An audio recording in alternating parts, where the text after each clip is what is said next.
Give it up for Jesus and his music. It made me forget what the fuck I was supposed to do here. Like, oh, I was waiting for angels to come from the ground and shit.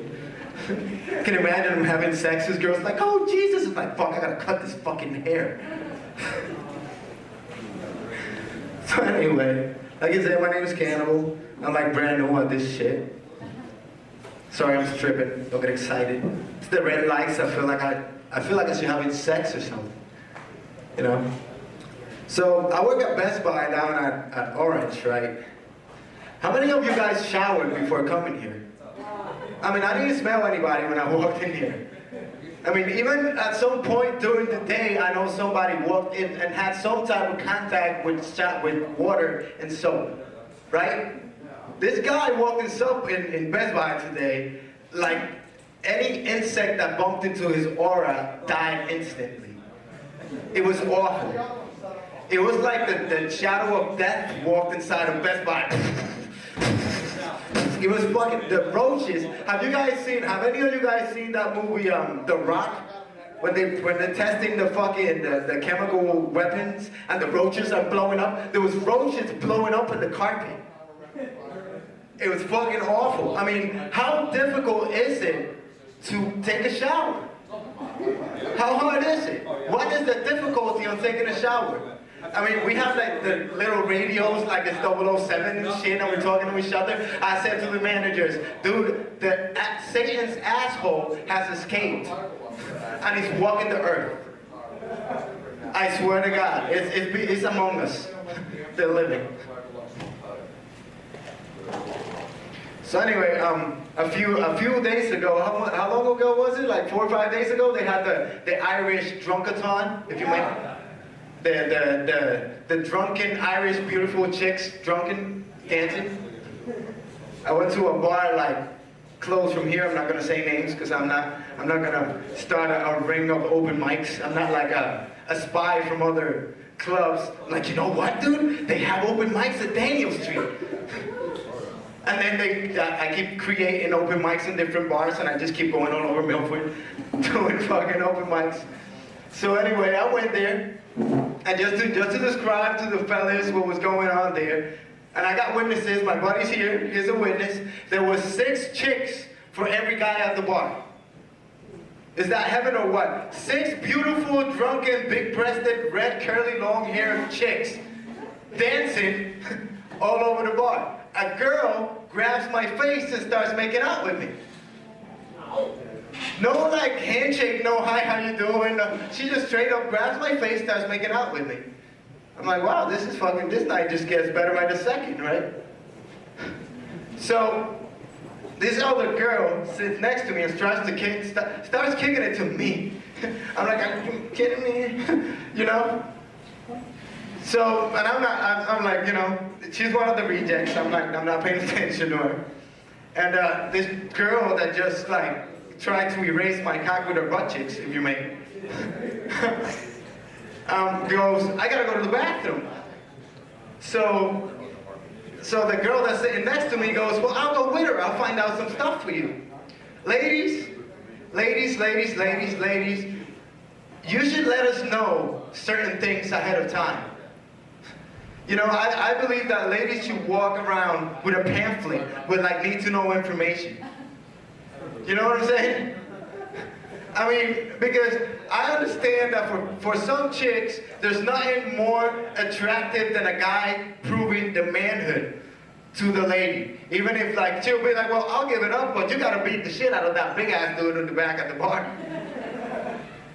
You know what I'm saying? We need to know these things. The chicks come back from the bathroom, and the chick that's trying to kick it to me goes, oh, that's all you.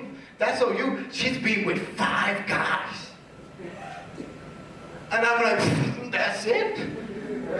Like, really? I mean, in guy terms, 5 chicks, you're a virgin.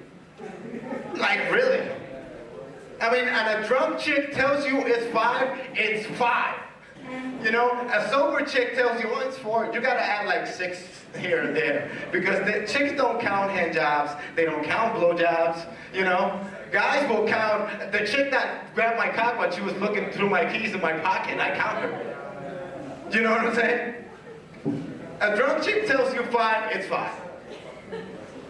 You know what I'm saying? So I go outside with the girl, and I'm like, yo, let's go have a cigarette. And the conversation gets to where, what you do for a living, this and that, you know what I'm saying?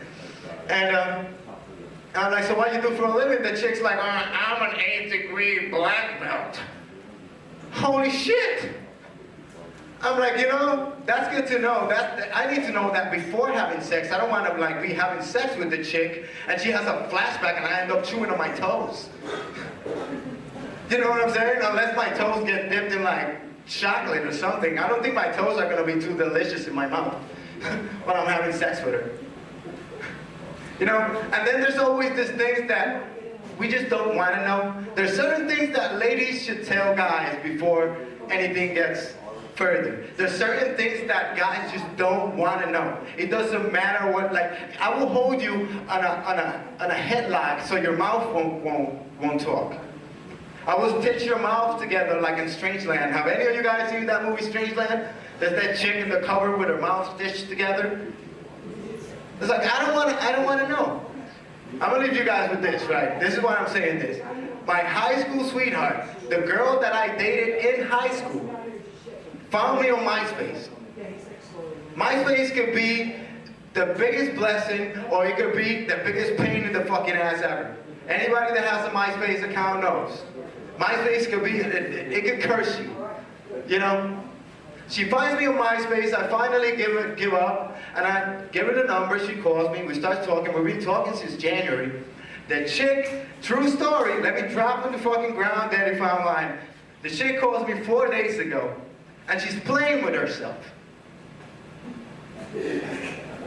She's pleasuring herself on the phone.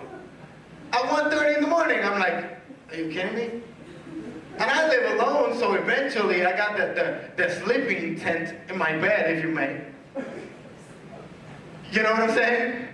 So I'm like, I'm here by myself, nobody's here. I give into it. I start pulling my sweatpants down. I start looking for my own equipment, if you know what I'm talking about. Right? And she's not saying much, she's just moaning and breathing heavy and throwing a baby here and there. And all of a sudden, she says, true story, she says, I have my whole pussy, my whole fist in my pussy. I fucking dropped the phone. I mean, what do you say to that? My dick hid inside myself. To the point where I'm looking for it and a hand came out and spanked mine. So I'm like, yo! I'm having an argument with my cock. I'm like, dude, why are you hiding? I thought you wanted this. My dick's like, dude, I don't have knuckles. I can't compete with that. True story, the next day I went to take a piss in the morning and it came to my head and I measured my fist. I was like, I can't really, what do you say to something like that? What exactly are you supposed to say? I got my fist in my pussy. Well, honey, I just made a twat out of shrink wrap and I'm trying to fuck it.